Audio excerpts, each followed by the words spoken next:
तो डिटेक्टिव्स एक नया केस आया है। एक मास्टर मैनिपुलेटर जिसे हम कहेंगे द पपीटियर, जो हर किसी के गिर्द जाल बुनता है।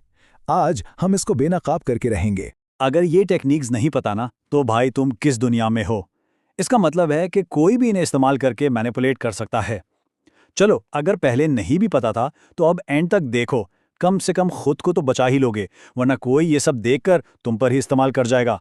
इस इन्वेस्टिगेशन में अब से तुम मेरे पार्टनर हो। हमारा टारगेट है द पपेटेयर, वो जो दूसरों को कठपुतली की तरह नचाता है।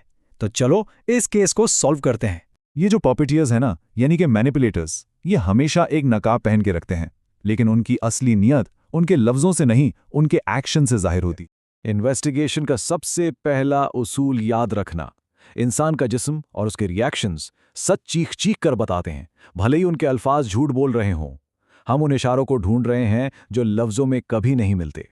चलो केस फाइल खोलते हैं और पहले क्लू की तरफ बढ़ते हैं। ये वो चीज है जिसे झूठ बोलने वाले सबसे ज्यादा इस्तेमाल करते हैं, कहानी से वक्त को ही गायब कर देना। इस टेक्निक को कहते हैं ओमिशन प्रोफाइलिंग। देखो, सबसे खतरनाक झूठ बोला नहीं जाता, वो छुपाया जाता है। झूठ बोलने वाले कहानी तो बना लेते हैं, लेकिन वो डिटेल्स छोड़ देते हैं जहां उन्हें पकड़े जाने का डर हो, क्योंकि झूठी डिटेल्स बनाना और उन्हें याद रखना दिमाग के लिए बहुत मुश्किल होता है। चलो एक मिसाल से समझो। कोई कहता है कि वो रात 7 बजे निकला, गाड़ी खराब हो गई, फोन बंद हो गया और सीधा 12 बजे घर आ गया। लेकिन भाई 8, 9, 10 और 11 बजे का वक्त कहाँ गया? ये घंटे कहानी से गायब हैं। यही वो सुराख है जिसे हम ढूंढ रहे थे। पहला क्लू तो मिल गया। अब देखते हैं कि जब पॉपिटियर पर थोड़ा सा प्रेशर पड़ता है तो उसका नकाब कैसे क्रैक करता है। ये उन छोटे छोटे जज्बाती इशारों के बारे में है जो एक इंसान के असली एहसासात जाहिर कर देते हैं। जरा सोचो, तुम अपने दोस्त को बताते हो कि यार मेरी प्रमोशन हो गई है। ये एक आम सा मंजर है जहां छुपे हुए जज्बात जैसे हसद फौरन सामने आ सकते हैं।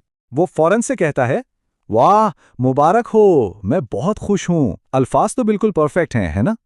लेकिन सवाल ये है कि उस पहले मिलीसेकंड में उसके चेहरे ने क्या कहा। लफ्जों से आगे देखना होगा। बस उस एक पल के लिए खुशी का नकाब उतरता है, चेहरे पर हल्का सा तनाव जैसे जबड़े का सख्त होना या आंखों का थोड़ा सा सुकड़ना। ये हैं माइक्रो एक्सप्रेशंस, और ये असली जज्बात हसद या गुस्सा को जाहिर कर देते हैं। ऐसा इसलिए होता है क्योंकि ये रिएक्शंस दिमाग के इमोशनल हिस्से से आते हैं, इससे पहले कि सोचने वाला हिस्सा झूठ तैयार कर सके। ठीक है, हमने छुपी हुई बातों को पकड़ा, चेहरे के सच को पढ़ा। अब आखिरी और सबसे डायरेक्ट टेक्निक, इससे मैनिपुलेटर खुद अपने जाल में फंस जाता है। इसका तरीका बहुत सिंपल है।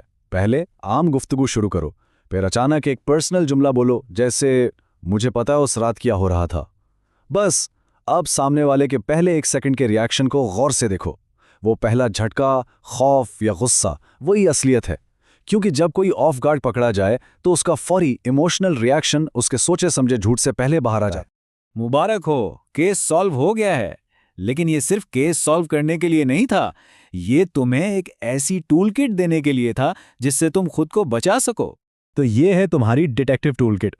ओमिशन प्रोफाइलिंग से कहानी में छुपी हुई खाली जगहों को ढूंढो, माइक्रो एक्सप्रेशन एनालिसिस से नकाब को टूटते हुए देखो, और शॉक स्टेटमेंट से असलियत को बाहर निकलवाओ। याद रखो, ये औजार अवेयरनेस और अपनी हिफाजत के लिए हैं, किसी को मैनिपुलेट करने के लिए नहीं। अगर तुम इन सब ट्रिक्स के अलावा मजीद भी जानना चाहते हो जो रोजमर्रा की जिंदगी में लोगों पर इस्तेमाल होती हैं, तो फिर सब्सक्राइब और शेयर करो। मिलते हैं अगले केस में।